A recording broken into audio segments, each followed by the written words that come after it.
So ang tanong, bakit nga ba ang daming gumagamit sa guitar pedal na to? Alam mo ba na merong guitar pedal na below 1,500 pesos lang pero ang laki ng pwedeng maging improvement sa guitar tone mo? Ito yung Joyo American Sound. And ang tawag pa nga ng iba dito is pambansang preamp dahil sobrang daming gumagamit ng pedal na to. Ang tama ka ng dinig, below 1,500 pesos lang to online. Ang Joyo American Sound ay based sa Tech 21 Sounds Amp Bland na pedal. And ang in-emulate ng pedal na to is yung 57 Fender Deluxe Amp.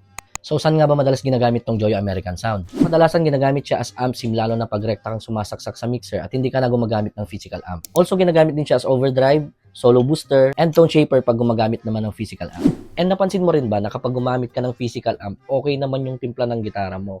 Pero pag rekta ka nang nag-plug in sa mixer, tunog sabog na. Well, dyan napapasok si Joyo American Sound. Dahil ang kagandahan ng pedal na to ay pwede mo na siyang rektang i-plug in sa mixer kasama ng ibang mga pedals nang hindi ka nagtutunog sabog. Dahil meron na rin itong built-in na cab sim. Napaka-basic lang naman ng controls nito. Meron siyang low, meron siyang mid, meron siyang high, meron siyang level, meron siyang drive, and syempre ito, meron siyang voice. Yan.